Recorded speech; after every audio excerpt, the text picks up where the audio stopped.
What's going on, people? Welcome back to Curtis Shaw TV, back with another live stream. Happy Monday, people. As the heat wave begins to calm down in England. You know, in England, we're always saying, we need some sunshine, man. It needs to be hot. And then it starts getting hot and we're like, yo, it's too hot, man. I can't sleep. The fan's on all night. Now I'm getting a cold, blah, blah, blah. So, yeah, the heat wave is beginning to calm down. Finally, the international break is coming to an end. How boring is it watching international qualifiers, man? I'm going to be honest. On Saturday, I'm sitting there and I'm watching the Sidemen charity game. I watched the second half, not the first half. And then the England game starts. So I turn over naturally, Saka, Zinchenko, you know, Arsenal involvement. And within about 2 minutes, I was like, you know what? I'm going to put the Sidemen game back on. It was more entertaining than that England game. If you ever struggle to go to sleep, watch a Gareth Southgate England international in a qualifier especially. You'll be asleep by half-time. Southgate is wasting a generation of talent. What a shocking manager he is, by the way. But anyway, big up Cecil, man. He done his thing in that Sidemen game. His work was excellent, so big him up on that one. But big up everyone locked in on this Monday. Listen, at least we know that the Arsenal are back this weekend. You know, that I know there's another England game against Scotland. I'm not even sure what day that game is. I'm not really bothered, actually. But at least we know Arsenal are back this Sunday, 4:30 against Everton. Difficult game, and a game that we've lost in years gone by as well, no matter how much they've been struggling. So, you know, there's an interesting conversation to be had around how we should approach that game. I know a lot of people have said Fabio Vieira should play that game. Is that the game for him to start? I don't know. You know, they're very physical. Should we maybe go with Jorginho in there? I don't know. There's lots of options, but it's definitely a must-win game this weekend for Arsenal if we got any chance of winning the league. That is for sure. Which we know how difficult that's going to be anyway before anything else. But listen, big up to everyone locked in. Oh, it's tomorrow, the England game. I honestly didn't even know. I'll watch it. People saying stream it for banter.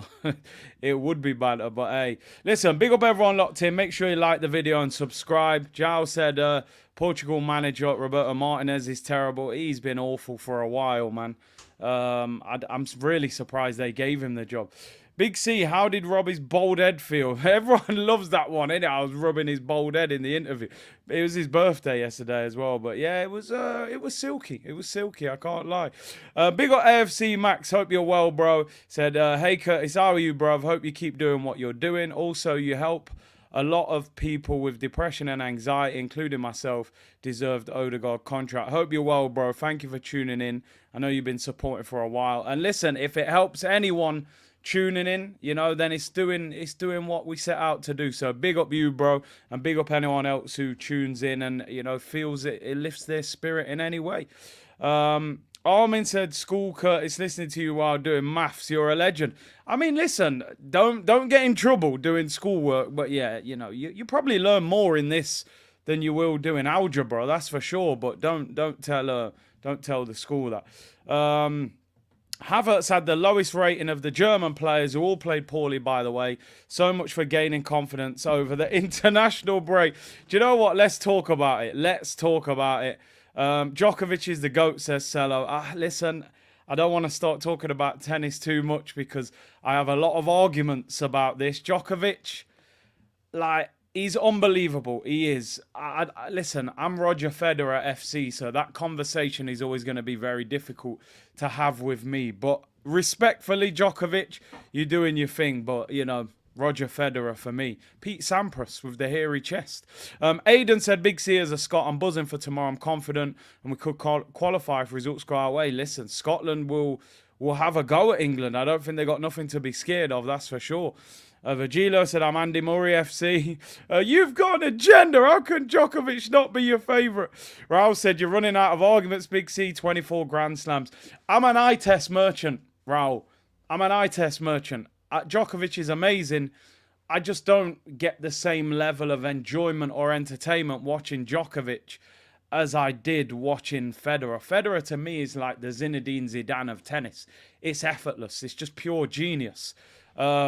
So stats will always start going with your boy Djokovic, but I feel when Djokovic and Federer and Nadal were around, Djokovic was not top of that tree, since for Nadal. But anyway, we'll leave that for a different stream, because I could be talking about it for a while. Let's talk about someone who certainly isn't on top of the tree right now, people. And that is man like Kai Havertz. As you said, somebody put in the comments earlier. I said last week, no worries, people. He'll go and play for Germany. He'll get his confidence back, and he'll come back to Arsenal full of confidence. Well, it didn't exactly work out that way, people. Kai Havertz played up front, started up front for Germany against Japan. Arsenal's Tomiyasu was playing. And as somebody said in the comments, he was awarded the joint lowest rating of any player in the German team. He was given 4 out of 10. And they lost 4-1, and it actually led to Hansi Flick being sacked. Now, again, I don't want to... I have to be very careful with how I deal with this Havertz situation now. I don't want to hammer him over something that happened while he wasn't even in an Arsenal shirt. That's pointless. But certainly not going to help the man's confidence. He was saying... and I was saying that as well, Armin. Put him up front. He's better up front. Well, didn't work out in that game. Tomiyasu had a stormer in that game. Got 8 out of 10. Played really well. 4-1 victory. Was part of the defence that kept him quiet. And it's just not happening for him at the moment. I really was hoping international break, a few goals, bring him back, confidence high. I think one thing is for sure. You've got to get him on the bench against Everton, man. That game, it doesn't matter how bad Everton are. I've watched Everton a couple of times this year. They stink. They absolutely stink. They are going to be in a relegation dogfight this season. But Everton against Arsenal, they will look like Land of the Giants. They do it all the time. Decore, Onana, these men are tanks. So it's going to be a difficult game. I would rest him. I would give him an opportunity to just... I think he needs to be taken out of the spotlight. We're talking about him all the time. I don't think Havertz needs to go to Goodison Park, 4:30 on a Sunday, everyone watching, and have Onana in his face, breathing down his neck. I just don't think he's about that life right now. Sit him down on the bench, play Jorginho, play Smith Rowe, play Trossard, play Fabio Vieira. You've got plenty of options. And let the man relax. Everton away is just not the place for Kai Havertz. It's like the year 7 trying to fight the year 11. The year 7's going to leave with no lunch money. And listen, I've said before,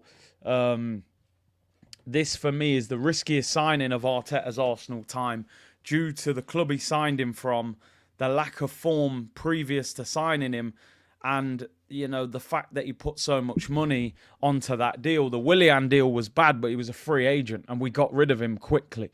There've been some bad deals, but we've managed to turn them around and get them out the door. So everyone's saying show him love. I'd show him on the bench at Goodison Park.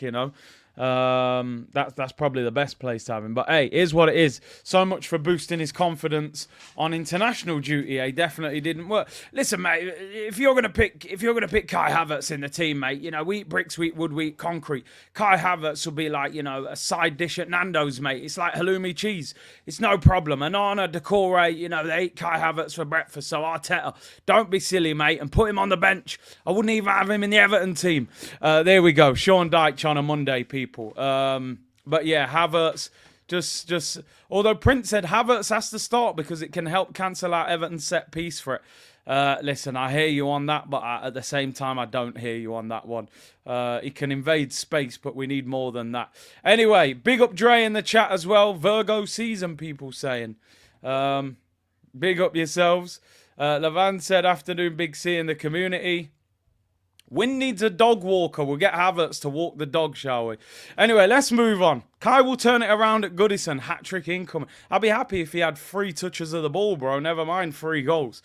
Let's talk about someone who did play very well on international duty. And that was this man, Zinchenko. Oh, always believe in your soul. You got the power to go.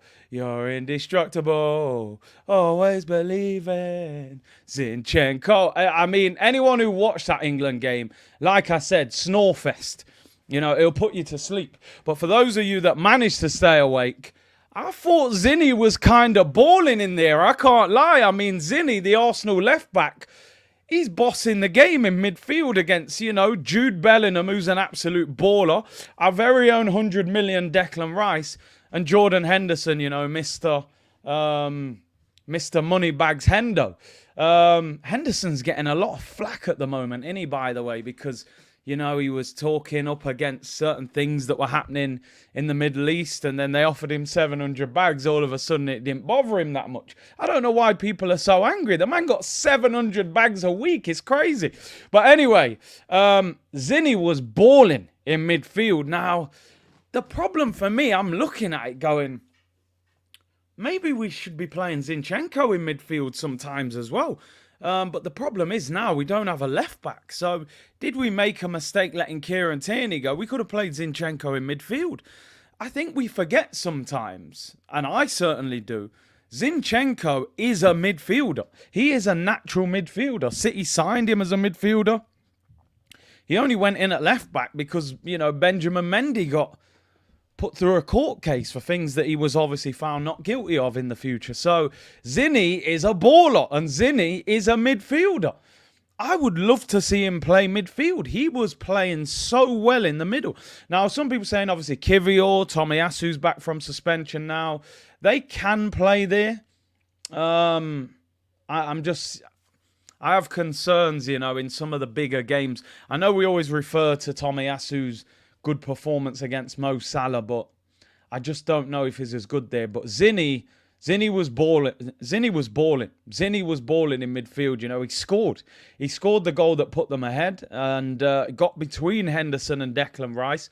And I was just looking at it going, listen, we got a serious midfielder on our hands. I think what's so sad, and someone's just put it there, South London's put it, you kind of look at it and you think, if Timber was fit, you could just drop Timber in at left back, Ben White right back, Gabriel and Saliba. Zinny could go into midfield sometimes. It's real quality options there for us. So it's a shame, man. It is a shame. But I have to say, I was really impressed with the performance of Zinchenko. And I would like to see him play in midfield for Arsenal at some stage this season, especially, you know, we don't have that many options in midfield. So he could definitely be an option for us in the Champions League as well, where the game's a little bit slower. So, yeah, Timber was the one we needed, man. Timber was the one. Big up Static in the chat, hey, Curtis. Big up yourself, bro. I am going to message you back as well. Apologies. Bear in mind, he bossed against a midfield of Rice and Bellingham. Exactly, it wasn't no easy midfield he was up against. I have to say, man, what Kyle Walker was doing to Mudryk in that game. I know Declan Rice came in at one stage and just took the ball off Mudryk, you know, light work. But what Kyle Walker was doing, it was borderline bullying. Like, Mudryk was trying to turn on the turbo and outrun Kyle Walker. And Walker's like, little man, where you going, man? Just sit down.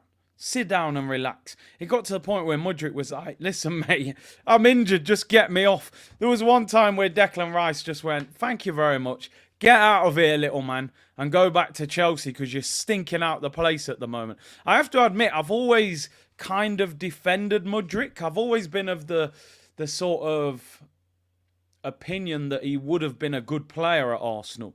But the one thing I've noticed about him, he's very one-dimensional. He's a bit of a straight line player.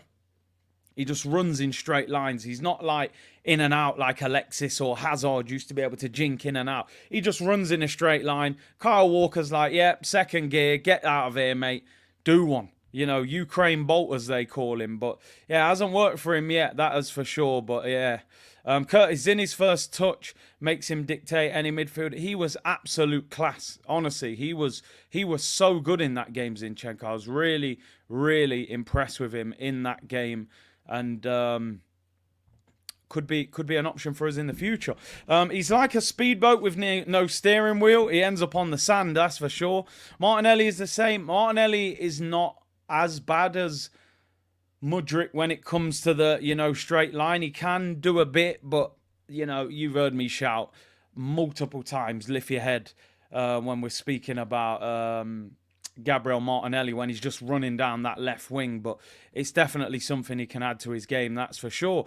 Next story, we're going to talk about people. We've got a few bits to talk about today. Nothing major really, but I wanted to talk about Thomas Partey. Now, Ghana have qualified for AFCON. Congratulations to Ghana. They've qualified for AFCON. Latte said Mudryk is a one-year wonder, Chelsea's headache. I think they need a manager who really wants to coach him and play him. The problem is Chelsea got a lot of wingers. So will he develop?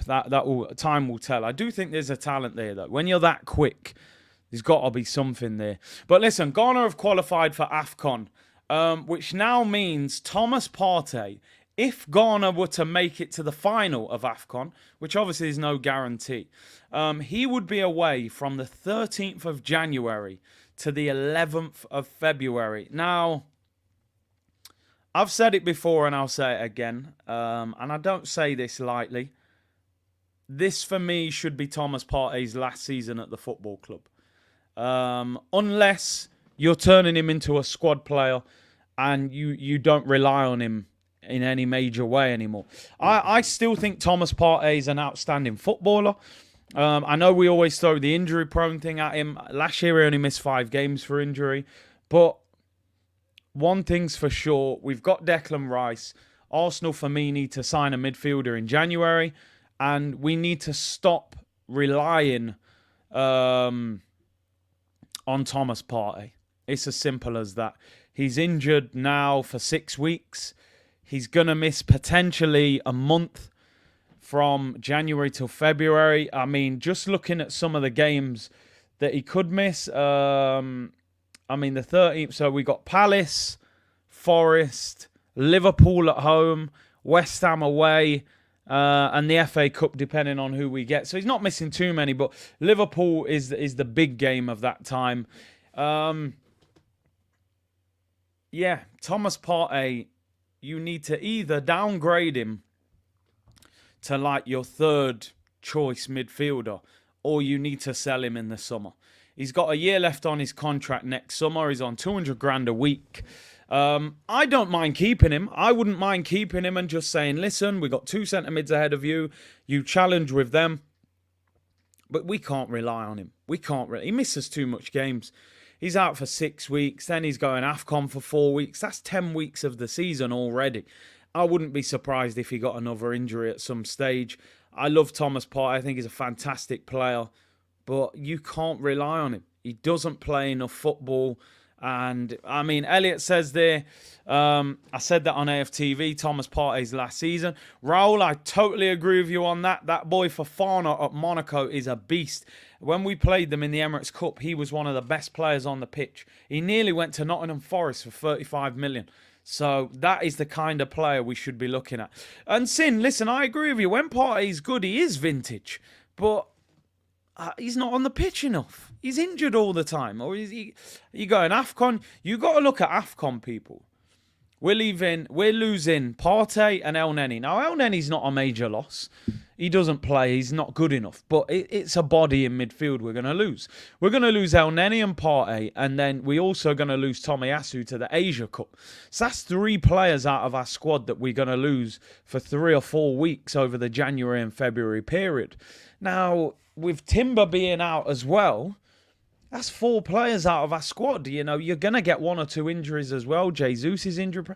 We're going to have to go into the January market. So, 3 games injured, sell Partey. And listen, I don't want anybody to think that I'm saying sell Partey just because he's injured. Now, we're talking about over a sustained period of time. This guy has missed too much football. Looking at some of his stats here since he's joined the football club, he misses way, way too many games. He does not play enough games for us. Last season, in the Premier League, 33 games. He missed 5 through injury, but, you look at his performances towards the back end of the season, he was awful from that April period. He really didn't turn up. I think it's time to move him on. I honestly do, because do you want him to go into the final year of his contract and then go for free? I think Arsenal are at a point now where we need to start avoiding that situation, as we've seen with a number of players where we allow them to run down their deal and just leave on the cheap. So, yeah, Partey has missed too many games. 24 games again, then 33 games. I mean, 14 games missed, another 14 games missed, 5 games missed. Then he played 28 games, has 10 games missed. He's missed way too much football. He's missed so much football. So, listen, like I said, if he's prepared to be a squad player, you could maybe offer him a 1-year extension and take him to 2 years left next summer. But on 200 grand, injury prone, I think if you can offload him, a lot of clubs are interested in him this summer. Saudi clubs, Juventus, a couple of clubs in Turkey. Clubs obviously like him. And the crazy thing is, I'm not saying actively he's the one I want to get rid of, because if you could get Rice, a new centre midfielder, and then have Partey as well, it's not so much of a problem, I mean, John said, but Curtis Zinni too has missed out. And I agree. I agree with that, which is number one why I wouldn't have got rid of Kieran Tierney. I think that Timber would have possibly rotated with him at left back. And Zinni is younger, isn't he? Zinni's in his mid-20s. Partey's 30 years of age. So even though Zinni has been injury prone, he's at an age where you still think he can get better. Static said, Curtis, I'm happy for Partey to go next season. We have to move on. It's sad because, you think about when we signed him, Robbie's spinning around the Emirates. We're all going crazy. It's a good point. And a few people have said this. Chris said Rice is Partey's replacement. He's already a squad player in Mikel's mind, in my opinion. He was only playing due to Zinni and Timber's injury. Keep him a squad depth. We move. That's an interesting point, If Timber was fit, would he have been on the bench? Because he would have probably still been playing Havertz and Odegaard in them attacking mid-roll. If you can keep him... Listen, when Thomas Partey is on form, he's unplayable. He's an absolute monster of a DM. Added goals to his game. And last season we saw at times he was outstanding, but the lack of availability is just driving me nuts. It really is. And I think we need to revamp that midfield. I'm looking at it now going, you've got Rice, you've got Jorginho, he's out of contract next summer, I'd get rid of him. You've got Partey, who, okay, if he's willing to be a squad player, keep him. If not, I'd move him on. And then you've got El Neni, year left on his deal, get rid of El Neni. So I think over the next 2 windows, Arsenal need at least 2 centre midfielders to come in. Now, moving on to the second part of this story in terms of midfielders, and that is Jorginho. Now, Jorginho is being linked today, people, with a move to Barcelona. Barcelona have become the new Juventus. Juventus used to snap up any decent free agent and then try and do something with them. Barcelona are now that club now. And Barcelona have apparently approached Jorginho's agent with an option to move in there next summer on a free. Something that Jorginho would obviously be very interested in. Would he suit a slower game? I've got to be honest, I'm a little bit surprised at this. No disrespect to Jorginho. I know they signed Gundogan, who was a little bit older, but Gundogan was exceptional last season. So I can understand them taking Gundo on a free. With Jorginho, I'm not really sure that elevates them at all, but they seem to be very short on cash at the moment in terms of transfer fees. They're not seemingly able to lay down big money. I mean, never said rather give Jorginho the extension over Partey. I mean, I suppose with Jorginho, you can say, look, he's reliable, it doesn't get injured, and he is very good on the ball. But he is 31. He turns 32 this season. Going into next season with a 32-year-old Jorginho, again, you know, if he's your fourth, if we had Declan Rice, a new centre midfielder of high quality, Thomas Partey and Jorginho, that's not a bad four. If Jorginho's willing to be fourth choice, if Partey's willing to be third choice, Rice is your main man and you get a new centre midfielder in to go with Rice, then I don't mind that. El Nenny's got to be first out the door of the three centre mids. He is nowhere near good enough. El Nenny's got to go first. Then we start looking at Jorginho. It wouldn't surprise me if Jorginho signed a one-year extension with Arsenal because I think Arteta really likes him. Apparently, he's very, very popular in the dressing room and a leader and very mature. I would get rid of Jorginho before Partey because when Partey's good, he's outstanding. I don't think Jorginho can boss games against the big teams the way that Thomas Partey can. But ultimately, he's available for a lot more. But so, yeah, it's an interesting one. Rowan said, get Barella next summer. I would love him. Elliot said, mess in money and they don't know why. Yeah, Barca, man. Yeah, the new camp is under reconstruction at the moment. So a lot of money going out of that club. El Neni is the cameraman, people are saying. It wouldn't surprise me. He's the kind of guy that when they get rid of him, he'll say, listen, just give me any job, I'll stay here. Thomas Partey is miles better than Jorginho. He is for me. Shai Havertz, I prefer not to speak. Well, we don't know what position he plays at the moment, Jamal. Is he a midfielder? Is he a striker? He's a space invader, apparently.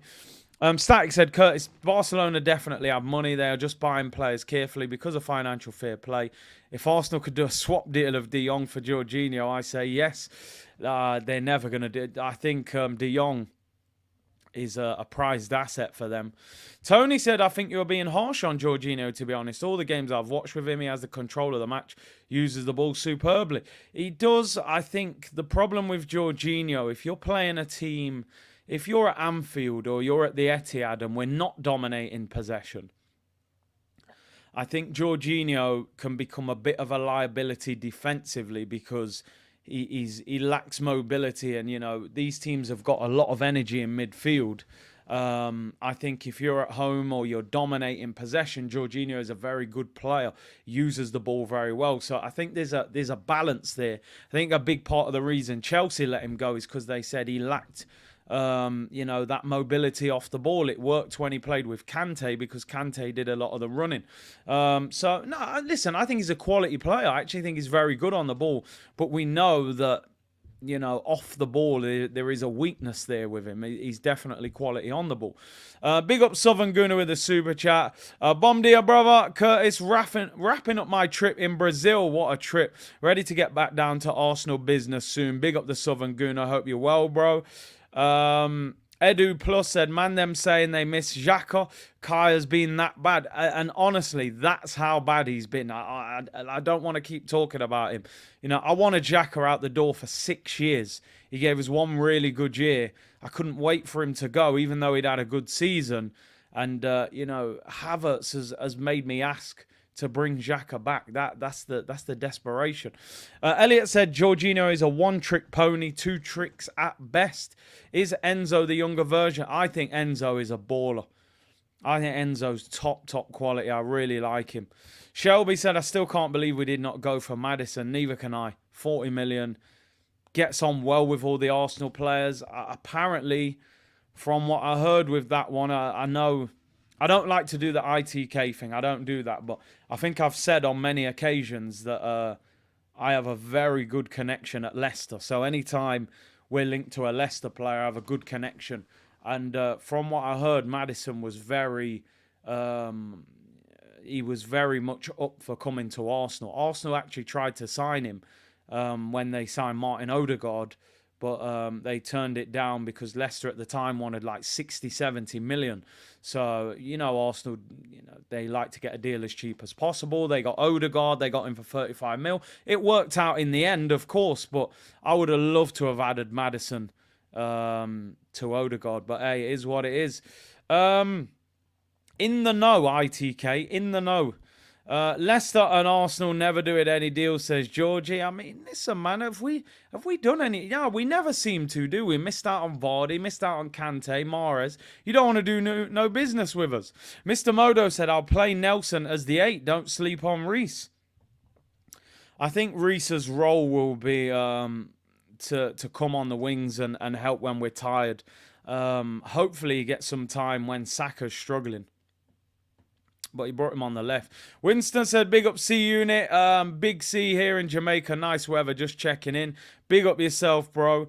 Shelby said, the thing is, Maddison is better in the Havertz role than the Odegaard role. Maddison is not a 10. He's a left 8. Left 8 where Havertz is playing. Imagine Maddison, Rice, and Odegaard, man. We would have been cooking. Nick said, big up Big C. Tickets confirmed today for the North London derby. Coming back to the UK next week from Singapore. Give me a shout, bro. That game is going to be a stormer. Make sure you hit the like button, people. Subscribe if you haven't already. Counting down this week to the game against Everton on Sunday. Looking forward to that one. Going to be a big one. A must-win game and a difficult game. One thing about Everton, don't worry about their form. They will give us a difficult game. Canadian Gunner said, Tierney told me Kubo is better than Saka. Wow, where did he say that? That sounds a bit far-fetched, but if he did, fair play. Anyway, let's move on. A little bit more international news. Big up George, who said, I've liked it. Scotland v England tomorrow, says Peely. Yeah, listen, nothing surprises me with Gareth Southgate, man. The style of football is terrible. Scotland will have a go. Gabriel played for Brazil at the weekend. Great to see him playing for Brazil, by the way. Obviously, he was left out of the World Cup, which would have been, very painful for him, having to watch Jesus and Martinelli go to the World Cup while he missed out. Now, he featured at the weekend for Brazil, 5-1 victory against Bolivia. And Gabriel started the game. He started left centre-back with Marquinhos and did well. They obviously conceded one goal. Gabriel came off injured with 6 minutes to go, a thigh injury. But luckily, it turns out it was just a kick and not a muscular injury, which obviously would have been a disaster for Arsenal. He was sat on the bench afterwards with ice on his thigh, which caused a lot of problems, a lot of worries. But he did train with the Brazilian team yesterday evening. Gabriel took part in Brazil training. Reports out of the Brazil national team camp suggest that scans on the thigh problem he suffered against Bolivia showed no sign of any injury. He's expected to start again against Peru on Tuesday. I've always said I'm a fan of Gabriel. I am. And listen, he's not perfect. He's definitely still, we know the bozo gene that we always talk about. He's a little bit rough. And a little bit, sometimes wants to win the ball when he's not there. But he's definitely a talent. And I'm personally delighted to see him, getting that acknowledgement within the Brazil side. Because I don't know how he didn't go to the World Cup, to be honest. And seeing him play left centre-back with Marquinhos, I was very happy for him. Obviously, Thiago Silva now, he's getting to an age where he's going to stop playing. You look at some of the other defenders, I would say Gabriel is the next in line. So, fair play to him. Obviously, the two other Arsenal boys that were there, Gabriel Martinelli and Gabriel Jesus. Jesus came on for the last 5 minutes of the game. He came on right wing, interestingly. Left wing, for Rodrigo. And Gabriel Martinelli was a sub not used, which I don't always get too caught up anyway. I personally want, I just want all these players to come back fit, Elliot said there are better than Gabriel, but not many. And that's where we're at. There's definitely ones that are better than him, but there's not many that much better than him, and they would cost you a lot of money, Let's see if Eddie Nketiah gets a chance tomorrow. For England against Scotland. Surely he'll come off the bench. Were you tuned into North London stream yesterday? If not, someone commented with a fake Curtis Shaw account. These made-up accounts are crazy, man. I don't know what's going on with them. You know how the game goes. But listen, as long as we get all the players back, Gabriel is not injured, so good news on that. Curtis, you watching the rugby? Nah, man, I haven't watched any of it. I'm not going to lie. I'm not the biggest rugby fan, if I'm being totally honest. I might tune in if there's a final or something, but I'm not. I haven't been watching on. I was watching the tennis, watched a bit of the tennis and a little bit of the international football. Brandon said Big Gabby is one of my favourite players in the game. He loves playing defence, loves the challenge, sometimes a little clunky, but he isn't scared of anyone. His passion and heart is everything. Let me tell you a few things in my opinion about Gabriel. Number one, Gabriel played 38 games for Arsenal out of 38 last season. Now that is commendable. We take that for granted sometimes. Look how many players over the years have been injury prone at Arsenal. We've still got some injury prone players now. 38 games out of 38. No red card last season, 5 yellows. He's 25 years of age. You look at a lot of centre-backs. They don't reach their prime till maybe their late 20s, early 30s. If you look over the course of time, usually around 27, 28 to 30. Gabriel can get better and better and better. And I think he's a fantastic player. £30 million for him. We've said for a long time that Arsenal are soft. They're easy to rough up and bully. That's one player you can't do that to. He's going to fight. He loves Arsenal, signed a new contract. I think we have to appreciate Gabriel. I know sometimes we're always thinking we can get better, and that's fine. I understand that as well. He has a very good partnership with Saliba. And when you think of some of the centre-backs we've had over the past decade, your Mustafis and those kind of clowns that we've had, he's a very good defender. Yeah, dreams can come true. Let me not start singing Gabriel. It's a bit early in the week for that, people. We'll warm up for that one. Rowan said, after Federer's retirement, I stopped watching tennis. Let me not start the tennis debate. It sets people off in the comments. Raul was coming for me with the Djokovic defence, but... You can't change my mind. But anyway, let's not do it. We'll be here all day talking tennis. Let's talk about the skipper. I gave him his flowers the other day in the stream. I said, look, I need to dedicate a few minutes of time to talk about the skipper. El Capitan, Martin Odegaard. I said, look, we haven't spoke about him for a while. He hasn't even had a green screen since I've been doing the channel. And I said the other day, I think it's important we acknowledge how good this guy is becoming for Arsenal, how important he's becoming for Arsenal. As I said, when we first signed him, I was critical of him. I said he was soft, weak, gets bullied away from home in big games. But as I say, in a market that lacks value, for £35 million, this is one of the best signings that we've made in a long time. As I said, if you had a daughter and she came home with Odegaard as a boyfriend, you'd tell her to dump him because he'd run off if they got into a fight. Well, you know what? He's so clever now, he'd probably bob and weave his way out of it anyway. So, yeah, if you got a daughter, Odegaard, by all means. But listen, he's been quality. I think he's the biggest creative spark in this team. When Arsenal need a goal, he's the player that I want to see on the ball more than anybody else. I'm going to be totally honest. When we need a goal, I want him on the ball more than anyone. He can play that pass. He's got that shot. He's got that dribbling ability. I think he's real quality. I really do. I think he's potentially world class. I think he's that good. 24 years of age, captain now. He's in talks with Arsenal over signing a new 6-year contract, a 5-year contract with a 1-year option. And it's totally deserved. We need all these players who are that age to be tied down to long-term contracts. It's as simple as that. No messing about, because clubs will come in for him.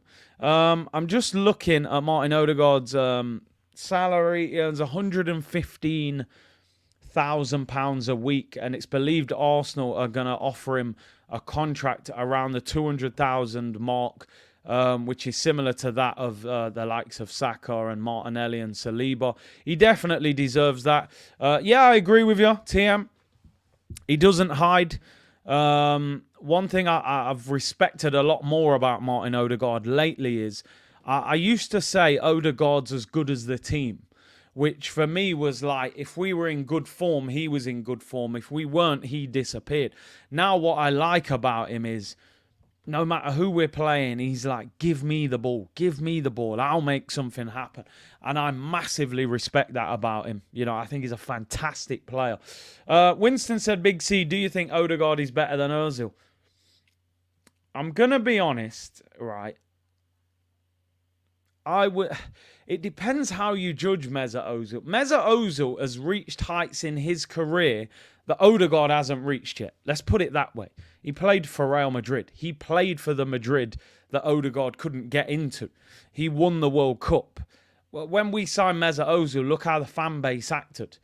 We were going absolutely crazy. We didn't go crazy with Odegaard. I would say that Odegaard, by the time he leaves Arsenal, will have a bigger legacy at Arsenal than what Mesut Ozil left with. I think he's got more fight in him and more work in him.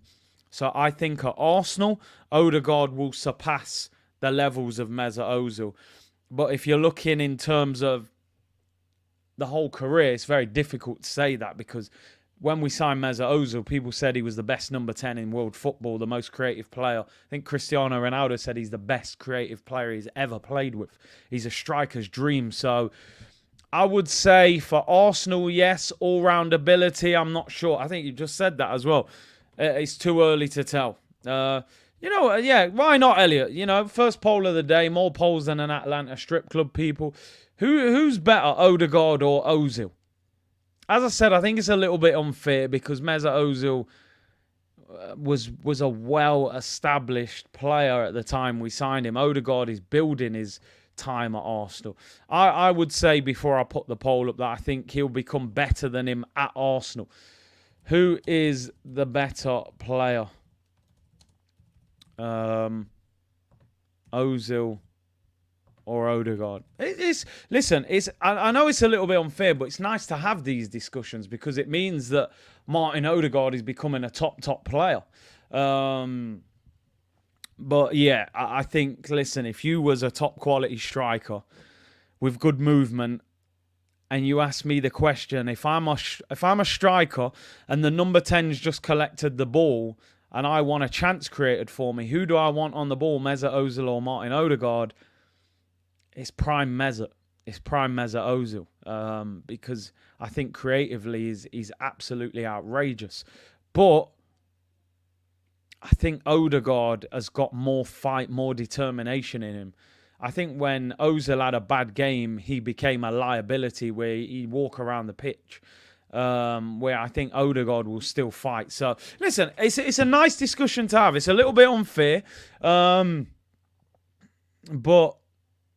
it's nice that we're having that conversation because it means, if you compared Aubameyang to Henry, it means he's doing something right. If you compared Cazorla and Fabregas, whoever it was. So, but yeah, I think towards the end of Ozil's time at Arsenal was very, very underwhelming. At the start, he was fantastic. But I've always said with Mesut, we didn't give him the tools around him to get the best out of him. He's the most creative number 10 in world football. And you give him a target man that doesn't move that much in Olivier Giroud, it isn't going to work properly.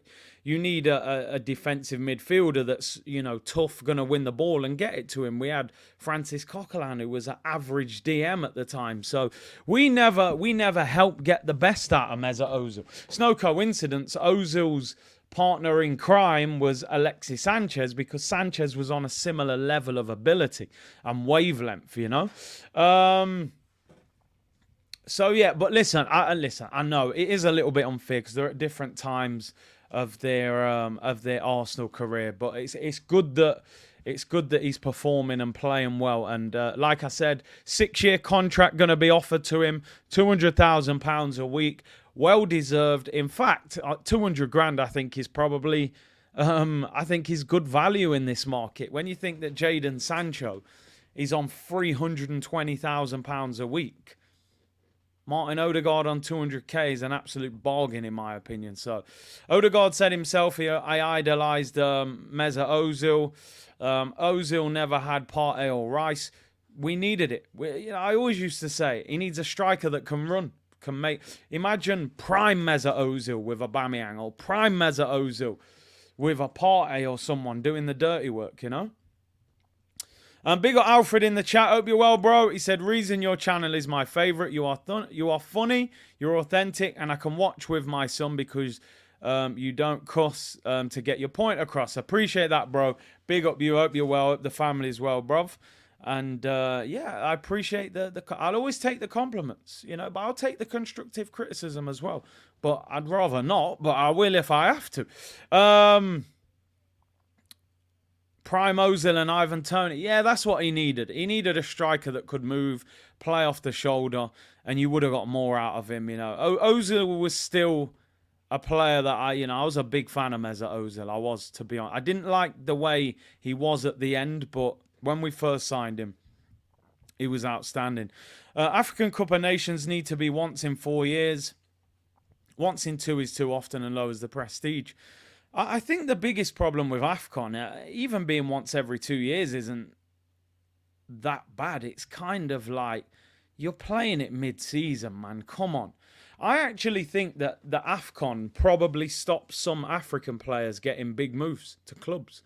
Because if you're a coach and you're going to spend big money on a player and you go, okay, he's not going to be available for the next 6 or 7 weeks. Well, why are you going to... January, FA Cup, big league games, you spend 70, 80 million? I guarantee some African players have missed out on moves because of that competition. Because players, managers... I've heard managers speak about it before and say, it's damaging. I think there was the time when Klopp was speaking about when Mane and Salah were in his team, and he says, I'm missing Mane and Salah for 5 weeks, 2 of his best players. So it's a shame. I definitely think it probably affects some of the moves for African players. Can they move it to the summer? I don't know. Is it because of the heat? I mean, Don's defending. He's saying, stop looking down. We could say the same about European football. But no, but the thing is, bro, European competition and the World Cup is played in the summer. You don't have to stop your league, or you don't have to lose players. So I think it's something that could work in their favour if they got rid of some of the timing of the competition. I'm a big fan of AFCON. I think AFCON is a brilliant competition. It's a springboard for a lot of players to get moves into Europe and different parts of the world. So I think it would be better I think it works for everyone if it's in the summer, maybe apart from the heat. Maybe that's the reason. Because the eyes of the world are on it in the summer. If the leagues have stopped, that probably gets the players even more of a chance to be watched. So for me, I think they've got to look at moving it to the summer. I think that would help. But hey, it is what it is. Agree, Curtis, coming from an African, said hardly. Well, I definitely think it would help, but, it is what it is. Anyway, before we start rounding up Arsenal, a little bit of transfer news. Not much transfer news to talk about today. Can't play in your summer. It's rainy season, said Anwar. Oh, fair enough. I didn't even know that. So maybe maybe the weather's terrible. But yeah, anyway, Ousmane Diomande. Arsenal remain interested in Ousmane Diomande and have promised to return next summer. Sporting rejected a £35 million offer from Arsenal. The Lions are preparing a salary increase for Diomande and remind interested clubs that his release clause is set at €80 million. I mean, the release clause means nothing. We know that. I've got to be honest. I don't know too much about him. I did a little bit of investigating, as you do, before coming on. He's 19 years of age. Plays for Sporting Lisbon. He plays for Ivory Coast. Can play centre-back or CDM. He's a tank, 6'3", very strong. And Arsenal apparently made an offer for him late in the summer transfer window. And apparently they're going to go back in. It's believed, the story does say that it's believed they would sell him for €50 million, which is around £43 million. Anyone in the comments who knows a little bit more about him, throw a comment in there, let me know. Alex is on me in the cut. Big C, the talk about AFCON timing is stupid and disrespectful. Everything doesn't resolve around Europe. No, listen, I hear what you're saying. I know it doesn't. What I'm saying is, obviously people are saying it's rainy season. and you can't play it there. But what I'm saying is, do you not think it would enable players to get more moves? Because the clubs around the world are going to say, well, I want to sign that player, but I'm going to lose him for 6 weeks in January. If I've got another option who I'm not going to lose for 6 weeks, I might go for the other option, even if he's not quite as good. So I'm saying for the good of the players, surely it would benefit the players more. As Kevin Campbell says, it's the players, Alex. It's the players. But listen, fair enough. Everyone's entitled to their opinion. But Odegaard is better. Oh, Odegaard's better than Ozil. I was thinking Odegaard's better than this guy. He's a centre-back. Anyone know how good he is? Gunnar Roller said Curtis D is almost as good as Saliba. That's how good Diomande is. Wow. Jake said a beast at 19. Nimbo said I got to scout him on YouTube. Edu Plus said this kid is an absolute beast. I've watched him. Chris said this man is an absolute beast. Love him. So much potential. And Samuel said Diomande is a beast player. Saliba 2.0. Listen, if you're comparing to Saliba, it's a good starting point. You know, that's always a good point. 2 Salibas in our team, we are cooking. Watch Arteta put him centre forward. I don't know if he did play against us last season. That's what I was thinking. Did he play in that game? In the Europa League. Let's have a look. Arsenal v Sporting. I can't really remember him, to be honest. I was probably too angry at the fact that Ramsdale had just got lobbed from the halfway line to even notice a player, to be honest. So have a look. Diomande played in a back 3. Yeah, he was booked. But he did play. Yeah, he played in that game. 3 at the back. He was in the middle of the 3. So, yeah, obviously a lot of potential. 19, played against Arsenal. Everybody's saying he's a beast. Is he inverted? Who knows? Who knows? But, yeah, they're saying that Sporting would be willing to cash in at 50 million euros for him, despite the fact his release clause is 80 million euros. We know that Sporting Lisbon, you know, if you turn up with good money, you can get a player out of there. Chris said Big C's real good on the ball too. Mikel's kind of player. He did play against us and locked off our attack, said Gunnarola. He bodied Trossard right in front of me, said Patrick. We played against him. Very impressive, said John Renee. Listen, even if you're comparing him to Saliba, you know, I'm happy with that comparison. I'm not sure many are on Saliba's level. But, you know, even him being close to him is a big positive, that's for sure. So, listen, if we go for him, that would be great. Young Gunner said, this year's Champions League pedigree is levels below how it was when we were in it last time. Surely we could have a decent run and get to the semis. I was looking at it the other day, right? You've got to think to yourself. You look in the Prem. You know, I would say Liverpool are one of the best teams when it comes to Champions League football. They're not in it. Chelsea have won it in recent years. So you've got Man City, Arsenal, Man United, Newcastle, right? You look in Italy. I would say Napoli would be very dangerous. Outside of that, the other Italian teams, I think we could beat them. You look in Spain. Okay, Barca, Real Madrid can always turn up the heat on a certain night. But they're not as good as they was. You know, Real Madrid don't even really have a striker at the moment. They've still got bags of quality all around the pitch. Barca are not the Barca of old. And you look around the rest of Europe, I think Bayern will be dangerous with obviously Gnabry and Sané and Kane as a front three. But I think the Champions League is very open. Maybe not that we'll win it, but I think we can certainly get to a quarters or semi-final. The problem with Arsenal is, will we lack Champions League pedigree? To do well in the Champions League, you still need to have understanding of how to manage games. And we've seen at times with Arsenal that we panic, you know, when the pressure's really on. When we were trying to get top 4 2 years ago, we panicked. We finished 5th. When we're trying to win the league, we panicked. We finished 2nd. So, you know, there's teams like Porto and Borussia Dortmund and AC Milan and PSG, and these teams will have pedigree from being in the Champions League season after season after season. And sometimes you've got to know how to manage those situations. And that's what I'm going to be interested in with Arsenal. You know, if they go a goal down away in Dortmund and the crowd's rocking.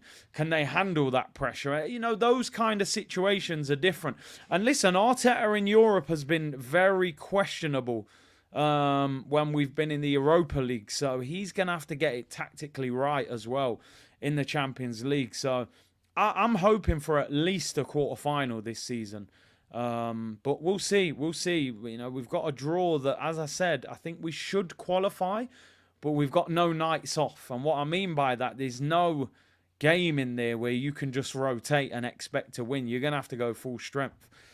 Callum said, Curtis, how would you react if we reach the finals, but it's Man City? I would absolutely be over the moon. I'd be over the moon. We're in a Champions League final. Man City in a one-off game at Wembley, anything can happen. We wouldn't be the favourites, but, you know, imagine getting to the Champions League final at Wembley. It'd be unbelievable. Let's get into a few of your comments. I'm all out of news for the day, to be honest, people. That's about it. It's not the busiest of time. No press conference reaction. Not a lot of transfer news.